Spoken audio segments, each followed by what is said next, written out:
कंग्रेसबाट सभामुखी ईश्वरी न्यौपानेले गरिन् उम्मेदवारी दर्ता। हेलिकप्टर दुर्घटनामा युक्रेनका गृहमन्त्री सहित 16 जनाको मृत्यु। पर्यटन राज्य मन्त्री श्रीपालीले लिइन् शपथ।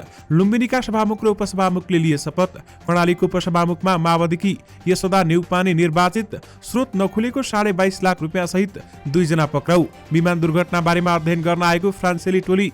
घटनास्थलमा ऋणको कारण देखाउँदै आयल निगमले घटाएन इन्धनको मूल्य। स्वास्थ्य मन्त्री र राज्य मन्त्री सुखद छैन निकट विगत। काठमाडौँ बेजिङ सीधा उडान सुरु भयो। सुन र चाँदीको मूल्य घट्यो। पाइलट केसीको शालिग सहित उद्यान निर्माण गरिने। भगवत गीताको नायकमा विपिन कार्की अनुबन्धित।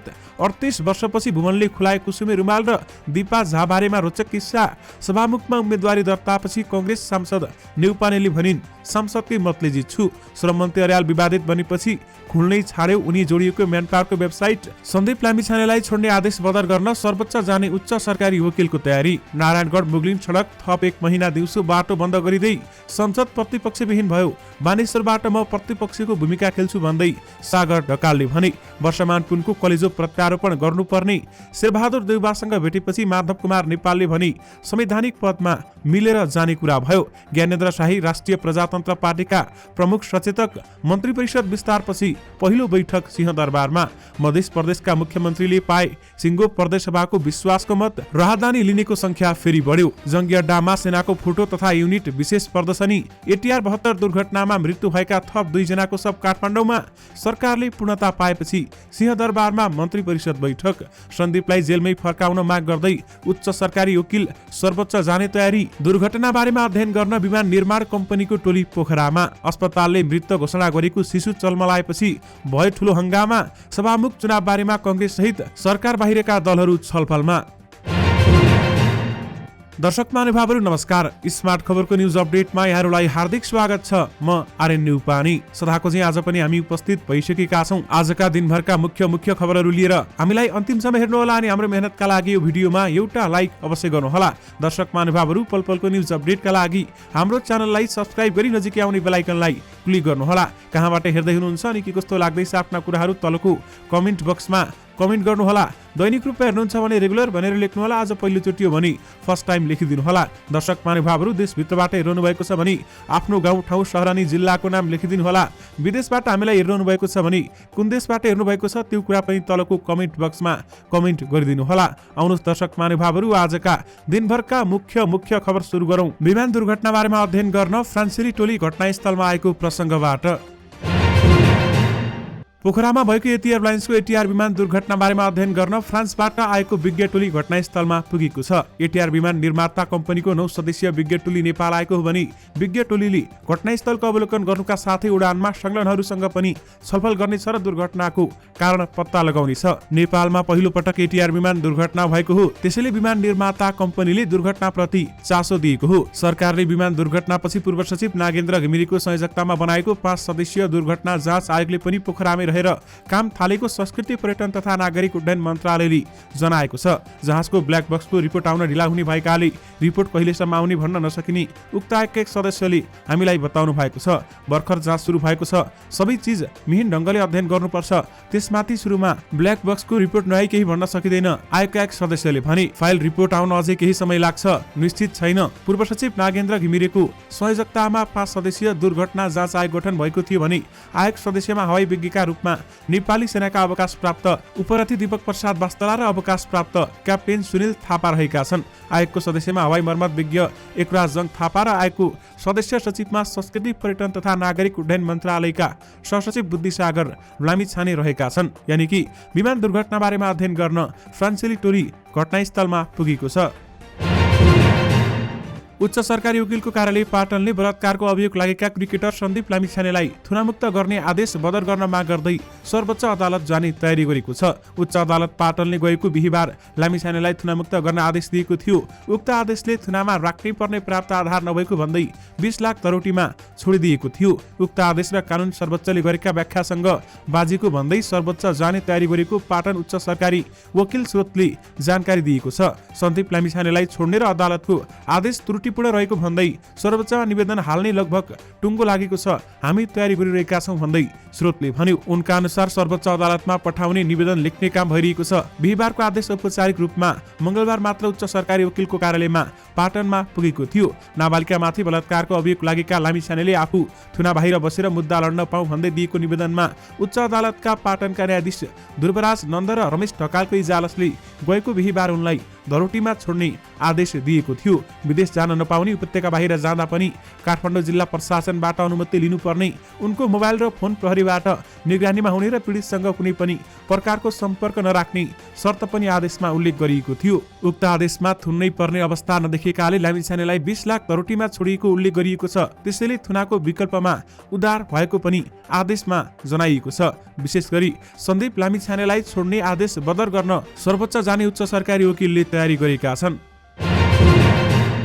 कास्कीको रूपा गाउँपालिकाले पोखरामा भएको यति एयरलाइन्सको विमान दुर्घटनामा मृत्यु भएका पाइलट कमल केसीको अर्धकतको शालिग निर्माण गर्ने भएको छ। गाउँपालिका बैठकले केसीको स्मरणमा शालिग सहित उडान निर्माण गरी दुर्घटनामा निधन भएका सबैको शिलालेखमा नाम समावेश गर्ने निर्णय गरेको गाउँपालिकाका अध्यक्ष नवराज ओझाले जानकारी दिनुभएको छ। सो केसी गाउँपालिका 3 पोल्याङ निवासी थिए। गाउँपालिकाकै पहिलो पाइलट भएको भन्दै उनलाई 2078 सालमा रूपा रत्न सम्मानबाट समेत सम्मान गरिएको थियो। पाइलट केसीको मृत्युले गाउँपालिकालाई अपरणीय क्षति पुगेको ओझाले बताएका छन्। 2046 सालमा नेपाल वायु सेवा निगमबाट आफ्नो पेसाको सुरुवात गरेका केसीको पछिल्लो समय यति एयरलाइन्समा आबद्ध थिए।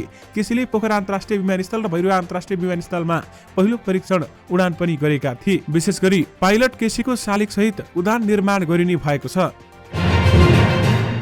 नेकपा माओवादी केन्द्रका उपमहासचिव वर्षमान पुनको कलेजो प्रत्यारोपण गर्नुपर्ने भएको छ। वंशानुगत जन्डिसका बिरामी पुनको कलेजोमा धेरै जटिलता आएकाले प्रत्यारोपण गर्न चिकित्सकले सुझाव दिएका छन्। वंशानुगत कारणले कलेजोमा समस्या देखिएकाले पुनको परिवारलाई प्रत्यारोपणका लागि उपयुक्त अस्पताल खोज्न समेत भनिएको उनको उपचारमा संलग्न कलेजो तथा पेट रोग विशेषज्ञ प्राध्यापक डाक्टर युवराज शर्माले हामीलाई बताउनु भएको छ। उहाँले यसअघि पनि बाहिर गएर धेरै पटक उपचार गर्नुभएको छ। अब उपचारले मात्रै कलेजोमा सुधार आउँदैन। उनले भने अब उहाँसँग मिल्ने व्यक्तिको कलेजो खोजेर प्रत्यारोपण गर्नुपर्छ। नेपालमा त्रिवी शिक्षण अस्पताल र मानव अङ्ग प्रत्यारोपण केन्द्र भक्तपुरमा कलेजो प्रत्यारोपण हुन्छ। काठमाडौँ बाहिर पनि फाटोफुट्ट कलेजो प्रत्यारोपण भएको छ, तर थोरै मात्रामा मात्रै प्रत्यारोपण भइरहेको छ। यद्यपि वर्षमान पुनको कलेजो प्रत्यारोपण गर्नुपर्ने भएको छ। राष्ट्रिय प्रजातन्त्र पार्टीले जुम्लाबाट निर्वाचित सांसद ज्ञानेन्द्र शाहीलाई प्रमुख सचेतक बनाएको छ। राष्ट्रिय प्रजातन्त्र पार्टी संसदीय दलको नेता राजेन्द्र लिङदेनले शाहीलाई प्रमुख सचेतकको जिम्मेवारी दिएका हुन्। उनी राप्रपाका प्रवक्ता समेत हुन्। मलाई प्रमुख सचेतक तोकिएको पत्र प्राप्त भएको छ। शाहीले हामीसँग भने मैले पार्टीभित्र पनि यो जिम्मेवारी दिन आग्रह गरेको थिएँ भन्दै उनले बताएका छन्।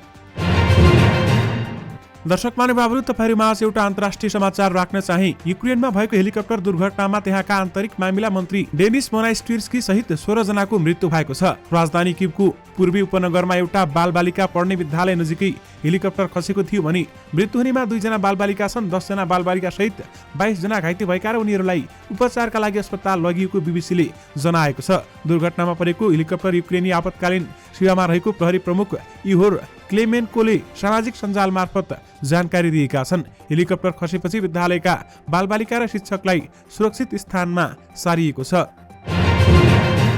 सभामुख पदमा मनोनयन दर्ता गरेपछि नेपाली कांग्रेसकी सांसद ईश्वरी देवी नेउपानेले आफूले सभामुख जित्ने प्रतिक्रिया दिएकी छन्। उनले बुधबार अपराह्न नयाँ बानेश्वर स्थित संसद भवनमा हामीसँग कुराकानी गर्दै सभामुखको चुनाव जित्ने बताएकी हुन्। म प्रजातान्त्रिक प्रणालीमा विश्वास गर्छु, चुनाव हार र जित त हुन्छ नै। उनले भनिन्, सांसदहरूले दिने मतका आधारमा सभामुख जित्छु। कांग्रेस महामन्त्री विश्वप्रकाश शर्मा प्रस्तावक र नेकपा एकीकृत समाजवादीका सांसद प्रकाश ज्वाला समर्थक रहेर नेउपानेले आज उम्मेदवारी दर्ता गरेकी थिइन्। उनले आफू सभामुखमा निर्वाचित भए निष्पक्ष भूमिका निर्वाह गर्ने पनि बताइन्।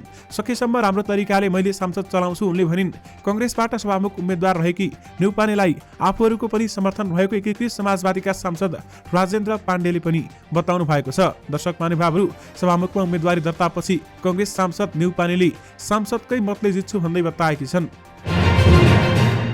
नारायणगढ मुगलिन सडकको काम नसकिएपछि थप 1 महिना बाटो बन्द गरेर काम गरिने भएको छ। दिउँसोको समयमा सवारी रोकेर पुल निर्माणका लागि भित्तो काटिँदै आएको छ भने गत पुस 5 गतेबाट 30 दिनका लागि बिहान 11 बजेदेखि दिउँसो 3 बजेसम्म सडक रोकेर काम गरिँदै आएको थियो। यही माग 5 गतेबाट भने दिउँसो 12 बजेदेखि 4 बजेसम्म थप 30 दिन बन्द गर्न लागेको हो। जिल्ला प्रशासन कार्यालयमा आज सम्पन्न सरकारवालाको बैठकले काम नसकिएपछि दिन थप गरेर काम सम्पन्न गर्ने निर्णय गरेको हो। प्रमुख जिल्ला अधिकारी आसमान तामाङले सवारी नरोकी भित्तो काट्न नसकिने भएकाले 1 महिना थप गरिएको बताएका छन्। सो आयोजना हेर्दै आएको नागढुङ्गा मुगलिन सडक आयोजना पश्चिम खण्ड नारायणगढ मुगलिनका सूचना अधिकारी कृष्ण आचार्यका अनुसार सवारी रोकेर काम गर्दा प्रभावकारी भएको छ। निर्माणाधीन 5 पुल मध्ये 3 को भित्तो काट्ने काम सकिएको छ। यसअघि भएको निर्णय अनुसार माघको 4 गते 30 दिन पुग्छ।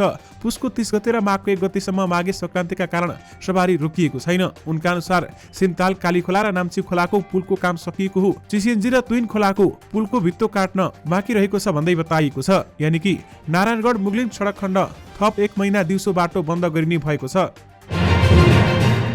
नेकपा एकीकृत समाजवादीका अध्यक्ष माधव कुमार नेपालले सभामुखमा आफ्नो पार्टीले उम्मेदवारी नदिने बताएका छन्। अन्य संवैधानिक पदमा कांग्रेससँग मिलेर जाने कुरा भएको उनले बताए। बुधबार नेपालले दुम्बाराहीमा कांग्रेस सभापति शेरबहादुर देउवासँग भेट गरेका थिए। भेटपछि हामीलाई संक्षिप्त प्रतिक्रिया दिँदै अध्यक्ष नेपालले सभामुख र राष्ट्रपतिको निर्वाचनमा मिलेर जाने विषयमा सकारात्मक छलफल भएको बताएका छन्। हाम्रो पार्टीले सभामुखमा उम्मेदवारी दिँदैन। सभामुख र राष्ट्रपति सहित अन्य संवैधानिक पदमा मिलेर अघि बढ्ने सवालमा सकारात्मक छलफल भयो भन्दै उनले भने। प्रधानमन्त्रीले आज आयोजना गरेको सर्वदलीय बैठकमा कांग्रेसले सभामुख र राष्ट्रपतिको निर्वाचन बारेमा छलफलका लागि तयार रहेको जानकारी गराएको थियो।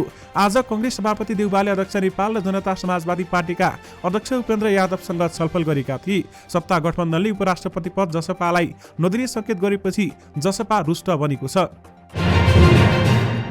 राजधानी विभागमा सेवाग्राहीको भिड थपिँदै गएको छ। गत पुस 17 गतेदेखि विभागको सर्भरमा देखिएको समस्या झण्डै 1 हप्ता अर्थात् पुस 24मा समाधान भएसँगै काम सुरु हुन थालेपछि राजधानी लिनेको भिड लाग्ने गरेको छ। राजधानी लिन आउनेका कारण भिड थिगी नसक्नु भएको विभागले जनाएको छ। विभागमा हिजो आज वैदेशिक रोजगारमा जानका लागि राजधानी बनाउन आउनेको भिड बढ्दै गएको विभागका निर्देशक तथा प्रवक्ता दुर्पदा सापकोटाले बताएका छन्। उनले भनेका छन्, विभागमा राजधानी सम्बन्धी सबै काम सुरु भएको छ। सेवाग्राहीको पनि भिड बढेको छ। बीचमा केही दिन बिदा परेका पनि अहिले सेवाग्राहीको भिड बढेको हो। सरकारले अत्यावश्यक सेवामा भिड कम गर्ने निर्णय गरेपछि विभागले 3-4 वटा अनौपचारिक कार्ययोजना समेत बनाएको छ। कुन कार्ययोजना लागू गर्ने र कसरी लागू गर्ने भन्नेमा छलफलमा विभाग रहेको बताइएको छ। देशभरका जिल्ला प्रशासन कार्यालय र 17 इलाका प्रशासन कार्यालयबाट सहज रूपमा राहदानी वितरण गरे विभागमा अहिले जस्तो भिड नहुने निर्देशक सापकोटाले बताएका छन्। टोकन प्रणाली लागू गर्ने तयारी पनि गरिएको र कामको अवधि बढाएर बिहानदेखि राहदानी वितरण थाल्ने विकल्प बारेमा पनि विभागले योजना बनाइरहेको छ। सेवाग्राहीको भिडका कारण कर्मचारीलाई पनि सेवा प्रवाहमा समस्या हुँदै आएको बताइएको छ। पोखरामा यति एयरलाइन्सको 9N ANC ATR 72 विमान दुर्घटनामा परेर मृत्यु भएका थप 2 जनाको शव काठमाडौँ ल्याइएको छ। मंगलबार स्थिति नदीको खोजमा भेटिएको 1 जना महिलाको र टुक्रा परेको अवस्थामा एउटा टाउको र खुट्टा भेटिएको थियो। दुवै शव परीक्षण गर्न त्रिवी शिक्षण अस्पतालमा पठाइएको कास्कीका एसपी अजय केसीले हामीलाई बताउनु भएको छ। घटनास्थलमा भेटिएको 22 शव पश्चिमाञ्चल क्षेत्रीय अस्पताल गण्डकी अस्पतालमा पोस्टमार्टम गरिएको छ। पोस्टमार्टम गरेको मध्ये एउटा शव परिवारलाई जिम्मा लगाउन बाँकी छ। थप 2 सहित त्रिवी शिक्षण अस्पतालमा 50 वटा शव ल्याइएको छ। दुर्घटनास्थलबाट 69 जनाको सग्लो शव संकलन गरिएको छ भने 3 वटा शवको आंशिक भाग मात्रै भेटिएको हो। हिजो 2 ठाउँबाट किचिएको अवस्थाको मानिसको टाउको करङ र पैतला भेटिएको थियो। कास्कीका एसपी अजय केसी भन्छन्, टुक्रा टुक्रा अवस्थामा भेटिएको शव काठमाडौँमा पठाएका छौं। कास्कीमा पोस्टमार्टम गरिएको 22 वटा भन्दा बाहेक अरू शव पहिचान गर्न नसकिएको भन्दै फोरेन्सिक विज्ञहरूले काठमाडौँ पठाउन भनेका हुन्। चिकित्सकहरूले 72 वटा शव फरक मानिसको भनेर प्रमाणित नगरेसम्म खोज तथा उद्धार जारी राखिने कास्कीका एसपी केसीले जानकारी दिनुभएको छ। यसैबीच नेपाल नागरिक उड्डयन प्राधिकरणको खोज तथा उद्धार समन्वय केन्द्रले मृत्यु भएका 71 जनाको शव भेटिएको जानकारी दिएको छ। समन्वय केन्द्रले भनेको छ, 1 जनाको अवस्था अज्ञातै छ। खोजी कार्य जारी रहेको छ।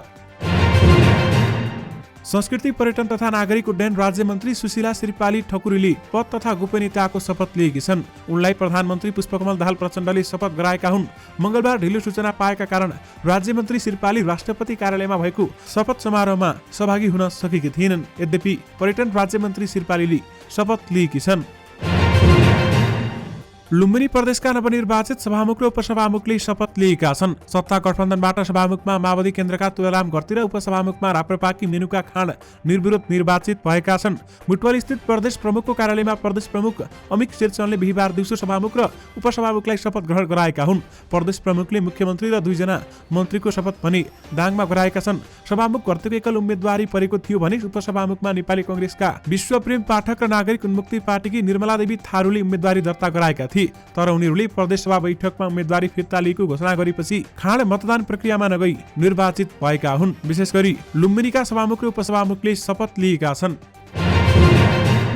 कर्णाली प्रदेशको उपसभामुखमा नेकपा माओवादी केन्द्रकी यशोदा नेउपाने निर्वाचित भएकी छन्। बुधबार दिउँसो प्रदेशसभा बैठकमा भएको निर्वाचनमा सत्तारूढ गठबन्धनको समर्थन पाएकी नेउपानेले 24 मत पाएर निर्वाचित भएकी हुन्। 40 सदस्यीय प्रदेशसभामा नेउपानेलाई उपसभामुख निर्वाचित गरियोस् भन्ने प्रस्तावको विपक्षमा 14 मत परेको थियो भने 1 जना तटस्थ बसे। कालीकोटकी नेउपाने समानुपातिक प्रणालीतर्फ सांसद बनेकी हुन्। नेउपानेलाई माओवादी केन्द्रको 13, नेकपा एमालेका 9, एकीकृत समाजवादी र राप्रपाका 1 जना प्रदेशसभा सदस्यले मतदान गरेका छन्। कालीकोटकी नेउपाने समानुपातिक प्रणाली मार्फत सांसद बनेकी हुन्। यसअघि आइतबार प्रदेशसभाले एमालेकी नन्दा गुरुङलाई सभामुखमा निर्वाचित गरेको थियो। कर्णाली प्रदेशमा सत्ता गठबन्धनबाट माओवादीले मुख्यमन्त्री, एमालेले सभामुख र माओवादीले उपसभामुख लिने सहमति भएको थियो। नेपाल आयल निगमले इन्धनको खुद्रा बिक्री मूल्य हाललाई यथावत राख्ने निर्णय गरेको छ। निगम व्यवस्थापनको बसेको बैठकले निगम सञ्चालित नोक्सानी र ऋण रहेकाले इन्धनको खुद्रा मूल्य यथावत राख्ने निर्णय गरेको हो। सोमबार भारतीय आयल कर्पोरेसनबाट निगमलाई पेट्रोलको मूल्य बढेर र डिजेलको मूल्य घटेर प्राप्त भएको थियो। नयाँ मूल्य सूची अनुसार डिजेलको मूल्य प्रति लिटर 3 रुपियाँ 70 पैसा घटेर आएको थियो भने पेट्रोलको मूल्य प्रति लिटर 2 रुपियाँ 51 पैसा बढेर आएको थियो। निगमका अनुसार कम्पनी अझै 17 अर्ब 30 करोड रुपियाँ ऋणमा छ। भारतीय आयल कर्पोरेसनको बक्यौता 11 अर्ब र सरकारी ऋण 7 अर्बको सामा र ब्याजको दायित्वमा निगम छ। निगमले भनेको छ उतार चढावपूर्ण अन्तर्राष्ट्रिय बजारको तेलको मूल्यका कारण पनि हाललाई खुद्रा बिक्री मूल्यलाई यथावत राखिएको छ। हाम्रो पेट्रोल प्रति लिटरमा 175 रुपियाँ, डिजेल र मट्टीतेल 172 रुपियाँ लिटर खुद्रा बिक्री मूल्य भइरहेको छ। यस्तै खाना पकाउने ग्यासको 1 सिलिन्डरको मूल्य 1800 रुपियाँ तोकिएको छ। आज सुन र चाँदीको मूल्य घटेको छ। नेपाल सुन चाँदी व्यवसायी महासंघका अनुसार सुनको मूल्य तोलामा 600 र चाँदीको मूल्य 15 रुपियाँले घटेको छ। आज छापावाला सुनको मूल्य तोलामा 1,04,500, तेजाबी सुनको मूल्य 1,04,000 र चाँदीको मूल्य 1,375 रुपियाँ तोकिएको छ। अघिल्लो दिन सुनको मूल्य 1,05,100 र तेजाबी सुनको मूल्य 1,04,600 र चाँदीको मूल्य 1,390 रुपियाँमा कारोबार भएको थियो। श्रम तथा रोजगार मन्त्री डोलप्रसाद अर्याललाई अन्तर्राष्ट्रिय बजार निर्देशक बनाएको सृष्टि ओभरसिजले हाल कम्पनीको वेबसाइट नै नखोल्ने बनाएको छ। म्यानपावर व्यवसायमा संलग्न रहेका अर्याललाई श्रम तथा रोजगार मन्त्रालयको जिम्मेवारी दिएको भन्दै चौतर्फी आलोचना भएपछि उक्त कम्पनीले वेबसाइट नै नखोल्ने बनाएको हो। कम्पनीको वेबसाइट नखोल्ने बताए पनि फेसबुक पेजको कभर फोटोमा भने अर्यालको फोटो अझै पनि भेटिन्छ। अर्याल स्वयंले म्यानपावर क्षेत्रमा आफ्नो संलग्नता स्वीकार गरेका छन्। सन् 2003 देखि नै म्यानपावर क्षेत्रमा संलग्न छु। नेपालीहरूका लागि जापानमा रोजगार सम्बन्धी निर्देशिका बनाउन मैले सहयोग नै गरेको छु। मन्त्री अर्यालले बुधबार हामीसँग भने राजनीतिमा आउनु अघिसम्म म्यानपावरका कन्सल्टिङ सेवा दिइरहेको हुन्थे। सल्लाह सुझाव दिनका लागि म त्यहाँ जाँदा साथीहरूले फोटो खिचेर राखेको हुनुपर्छ।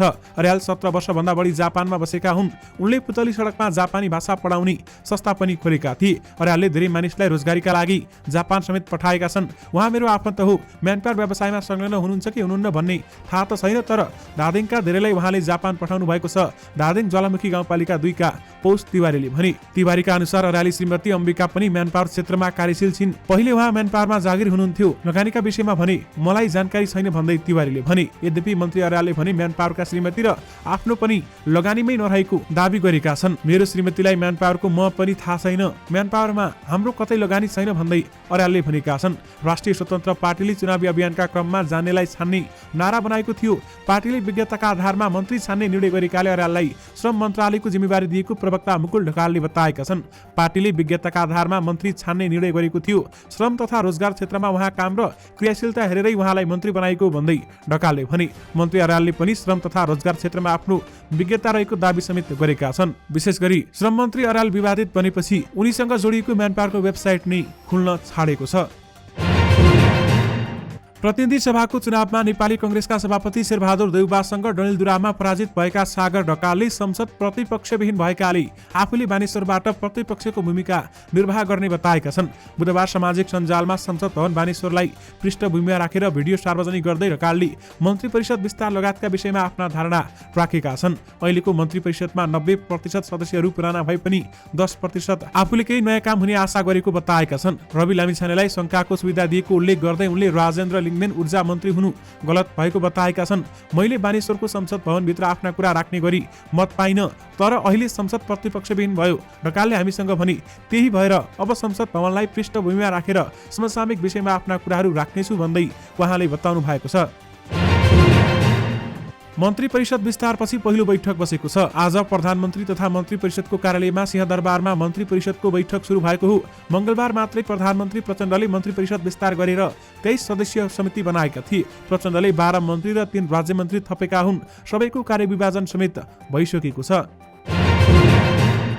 मध्य प्रदेशका मुख्यमन्त्री सरोज कुमार यादवले सिङ्गो प्रदेशसभाबाट विश्वासको मत प्राप्त गरेका छन्। बुधबार प्रदेशसभामा पेश भएको विश्वासको मत सम्बन्धी प्रस्तावको पक्षमा मतदान हुँदा 102 जना सांसद उपस्थित रहेकोमा 102 सांसदले नै विश्वासको मतको पक्षमा मतदान गरेका हुन्। सभामुख रामचन्द्र मण्डलले विश्वासको मत सम्बन्धी मत परिणाम घोषणा भएपछि मुख्यमन्त्री यादवलाई बधाई तथा शुभकामना समेत दिएका छन्।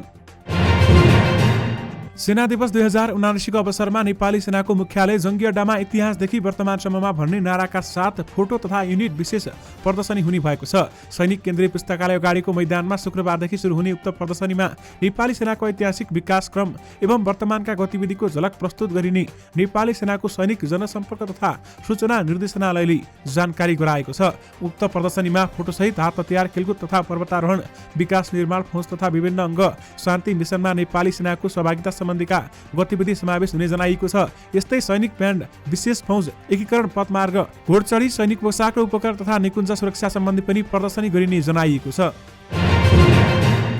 नेपाली कंग्रेसबाट सभामुख ईश्वरी न्यौपानेले मनोनयन दर्ता गराएपछि कंग्रेस सहित जसपाका लगायतका नेताहरू छलफलमा जुटेका छन्।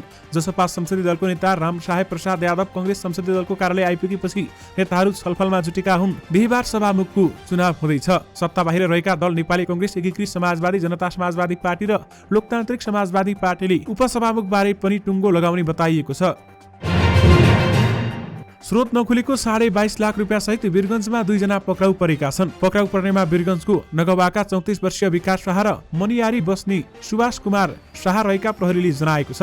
प्रहरीले उनीहरूको साथबाट 500 र 1000 दरका 22.5 लाख रुपियाँ नगद, मोबाइल र भारतीय नम्बरको स्कुटर बरामद गरेको छ। वीरगञ्जको घण्टाघर नजिकै शंकास्पद रूपमा हिँडिरहेका उनीहरूलाई रोकेर सोधपुछ गर्दा रकम फेला परेको थियो। त्यो रकम हुण्डीको भएको आशंकामा उनीहरूलाई बैंक तथा वित्तीय संस्था सम्बन्धी ऐन 2073 बमोजिमको कसुरमा अनुसन्धान भइरहेको प्रहरीले जनाएको छ। काठमाडौँ बेजिङ सिधा उडान सुरु भएको छ। हिमालय एयरलाइन्सले यो रुटमा नियमित उडान पुनः सुरु गरेको हो। कम्पनीका अनुसार बेजिङमा हिमालयले मंगलबार पहिलो उडान गरेको छ। कोरोना भाइरसको महामारीसँगै चीनका अधिकांश गन्तव्यको उडान अवरुद्ध भएको थियो भने चीनले अन्तर्राष्ट्रिय वायुसेवा कम्पनीहरूलाई चीनमा उडानको अनुमति खुला गर्दै गइरहेको छ। हिमालयले 11 जनवरीबाट काठमाडौँ बेजिङमा साताको एक नियमित उडान गर्ने भएको छ। झरना थापाको आगामी फिल्म भगवत गीताको नायकमा विपिन कार्की अनुबन्धित भएका छन्। बुधबार निर्माण कम्पनी र अभिनेता कार्कीबीच लिखित सम्झौता भएको छ। फिल्ममा सुहाना थापा र धीरज मगर सहित विपिनको प्रमुख पात्रको रूपमा देखिँदैछन्। माघ 20 गते छायाङ्कन सुरु हुने फिल्ममा विपिनले नायककै भूमिकामा अभिनय गर्ने निर्माता सुनिल कुमार थापाले जानकारी दिएका छन्। यससँगै फिल्ममा प्रमुख कलाकारको समीकरण पूरा भएको छ। जनकपुर र मनाङ आसपासमा छायाङ्कन हुने फिल्ममा स्थानीय कलाकार पनि सहभागी हुनेछन्। सुहाना एन्टरटेनमेन्टको ब्यानरमा निर्माण हुन लागेको फिल्मलाई आगामी वैशाख रिलिज गर्ने योजना रहेको समेत निर्माता थापाले जानकारी दिए। अहिलेसम्म उक्त मितिमै आउने योजना छ। निर्माता थापाले हामीसँग भने सुटिङ हुँदै गर्दाको परिस्थितिमा रिलिज डेट निर्भर हुनेछ भन्दै उहाँले बताउनु भएको छ। 38 वर्षपछि अभिनेता भुवन केसीले आफ्नो सुपरहिट फिल्म कुसुमे रुमाललाई लिएर रोचक खुलासा गरेका छन्। सन् 1985 मा रिलिज भएको यो फिल्मको नायिकामा तृप्ति नाडकर नभएर सुरुमा दीपा नारायण झाले साइन गरिसकेको उनले बताएका हुन्। मंगलबार काठमाडौँमा आयोजित कार्यक्रममा उपस्थित भएकी नेपाली तथा बलिउड पार्श्व गायिका समेत रहेकी झाकै सामुन्ने भुवनले यस्तो खुलासा गरेका हुन्। मेरो झण्डै हिरोइन हुन् दीपा र म कुसुमे रुमालको हिरो हिरोइन थियौं। यो नयाँ कुरा भन्दैछु भन्दै भुवनले भनेका छन्। दर्शक महानुभावहरू कोशी अस्पतालले मृत घोषणा गरेको शिशु दाह संस्कार गराउन लाग्दा जीवित भेटिएको छ। उनलाई आज बुधबार कोशी अस्पतालले मृत घोषणा गरेको थियो, तर दाह संस्कार गराउन लागेको बेलामा जिउँदै भेटिएपछि उनलाई उपचारका लागि अस्पताल फर्काइएको हो। 17 दिनको शिशुलाई बुधबार बिहान कोशी अस्पतालमा उपचारको लागि लगेका थिए, तर उपचारको क्रममा अस्पतालका चिकित्सकले मृत घोषणा गरेपछि आफन्तले दाह संस्कार गर्ने बेलामा शिशुको शरीर चल्न थालेपछि अहिले विराटनगरको गोल्डेन अस्पतालमा उपचार भइरहेको छ। यता शिशु जीवितै पाएपछि आक्रोशित भएका आफन्तले ड्युटीमा खटिएका 2 जना चिकित्सकमाथि कुटपिट समेत गरेका छन् भने यो विषयमा अस्पतालका मिसुलाई बुझ्न खोज्दा छलफल भइरहेको अस्पताल प्रशासनले बताएको छ। दर्शक महानुभावहरू, यससँगै तपाईँहरूमाझ आज दिनभरका सबै मुख्य खबरहरू राखिसकेका छौँ। फेरि पनि तपाईँहरूमाझ नयाँ मुख्य समाचारको साथमा उपस्थित हुने नै छौँ। अहिलेलाई भने मलाई बिदा दिनुहोस्। नमस्कार।